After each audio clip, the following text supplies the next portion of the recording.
Bon, la sagesse, elle ne vous sera sans doute pas inutile là où nous vous emmenons maintenant. Les puces de Saint-Ouen sont un lieu de tentation permanente. Ce marché, né à la fin du 19e siècle, regorge de pépites et même parfois, vous allez le voir, d'objets dont vous ne soupçonniez pas l'existence.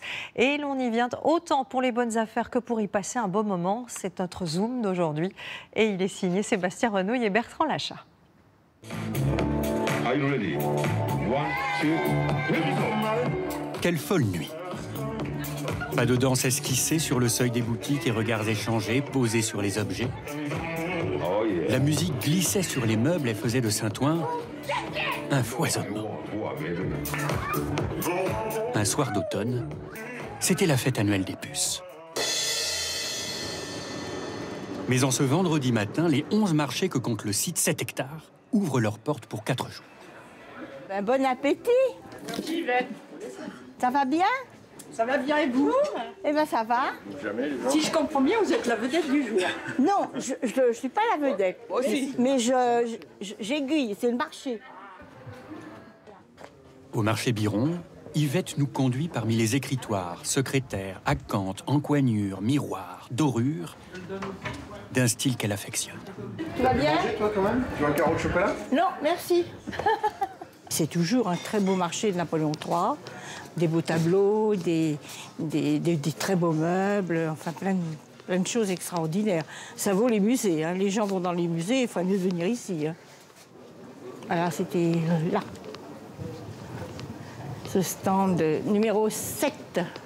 Là où elle fit ses premiers pas devant la boutique de ses parents.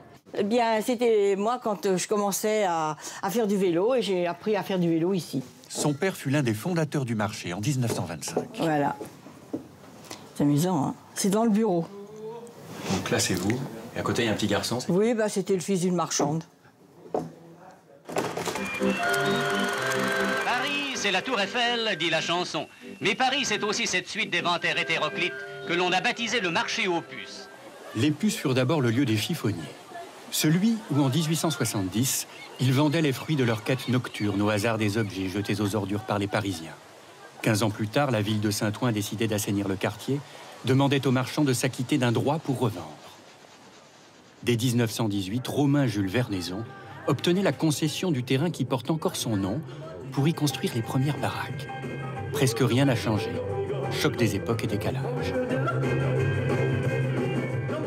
Dans son stand allée numéro 10, Michel a glané à travers la France des dizaines de cruches émaillées et de moulins à café dont les plus anciens remontent au règne de Louis XIV.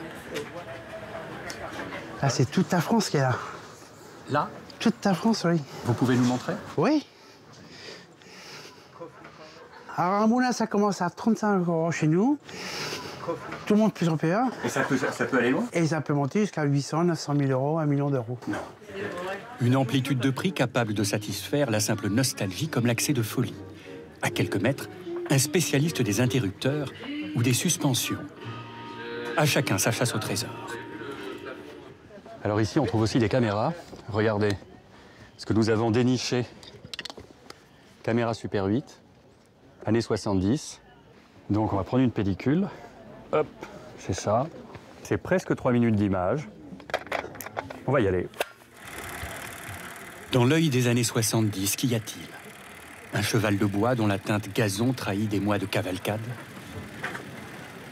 Un acheteur pressé de traverser les jours pour habiller ses nuits au hasard? Chapeau de feutre et longue manche. Une transaction dont le flou artistique jette un voile pudique sur peut-être une affaire?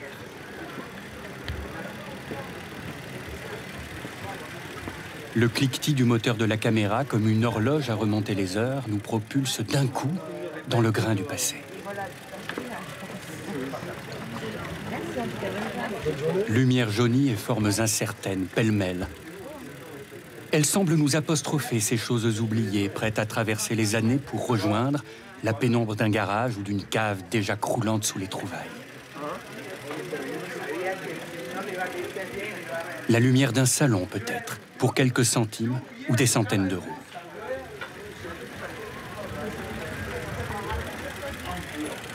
Au bout de la pellicule, des ombres, les nôtres, comme un réveil.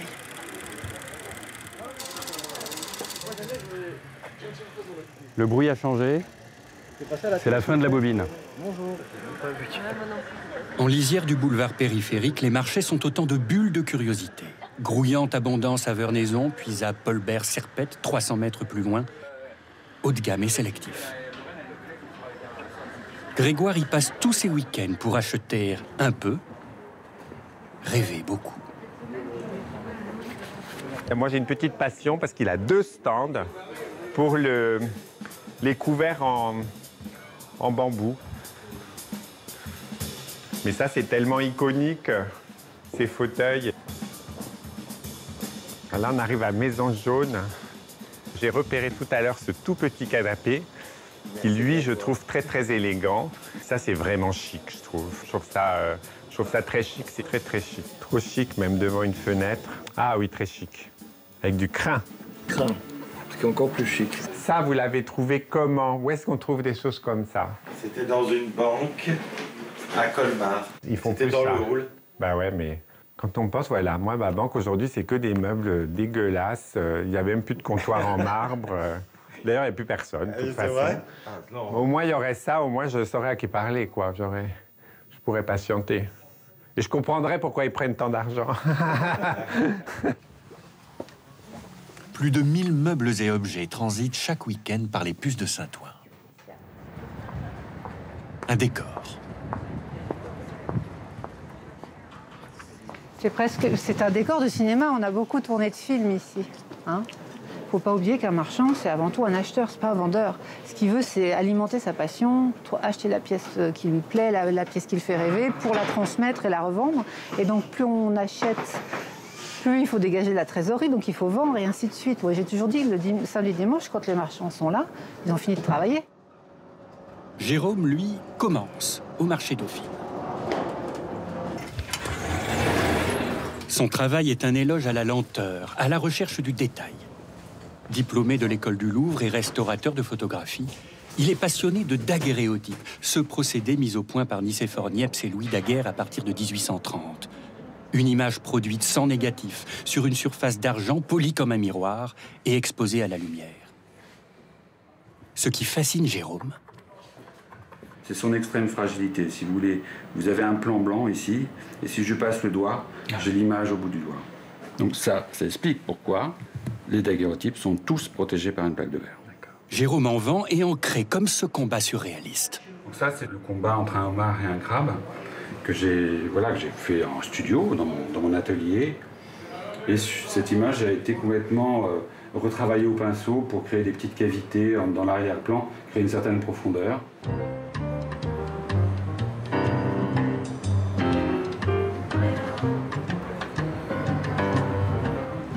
Mais pour approcher davantage la douce folie qui anime certains marchands, il faut suivre Leïla, ou plutôt essayer. Enfin, la grotte, la pièce, l'antre, la voilà. C'est la grotte parce qu'il y a un côté, vous avez vu, c'est un petit peu caché. Dans le marché Dauphine, je suis un petit peu cachée, c'est un peu sinueux. Il y a la hauteur sous plafond qui est un peu importante. Des centaines de matières, de motifs, de costumes, d'étoffes du monde entier. C'est un objet, c'est du textile brodé. Il faut que je le mette sur... C'est trop vif. Regardez ce galon. C'est vrai que la forme... Ne pas perdre le fil des tissus anciens, ni celui des mots. Ils s'entrechoquent tant Leïla partage, intarissable, sa fascination pour le monde du textile. Mais finalement, certains experts ou marchands ressemblent beaucoup à ce qu'ils font. Et moi, je trouve que dans le textile, il y a l'idée du voyage. Il y a l'idée du volume. C'est petit. Ça, c'est une étole brodée 17e, une étole pastorale.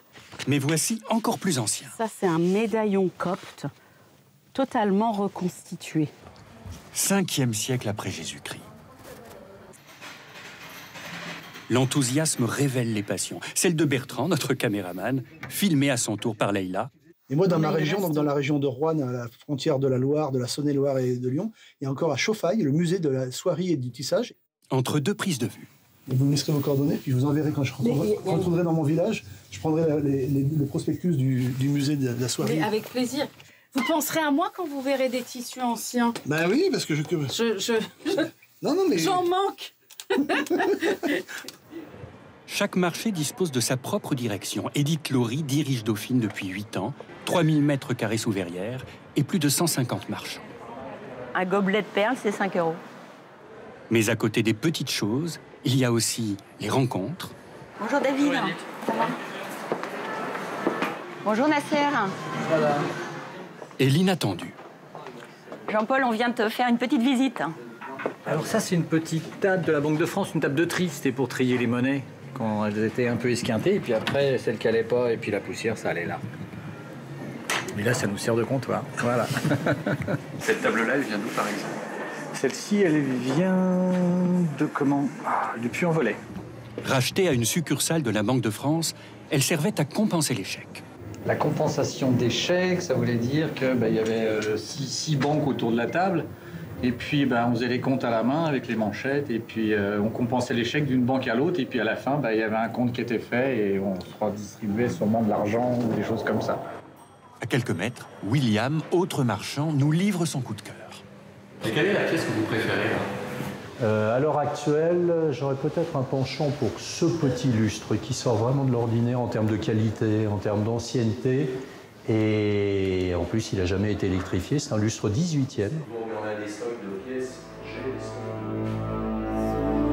Fixer la transparence du verre, les reflets cristallins s'y perdre. Imaginer une salle de bal ou de banquet exclusivement éclairée à la lueur des bougies. Ombre furtive dans le grand salon d'une propriété au XVIIIe siècle.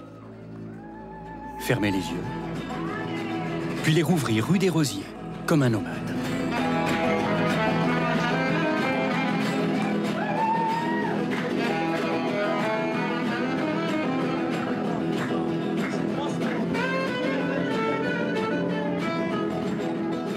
En ce dimanche après-midi, les notes de jazz manouche se mêlent au crissement métallique des stores sur les marchés, au regard nostalgique pour refermer la parenthèse. C'était un beau week-end.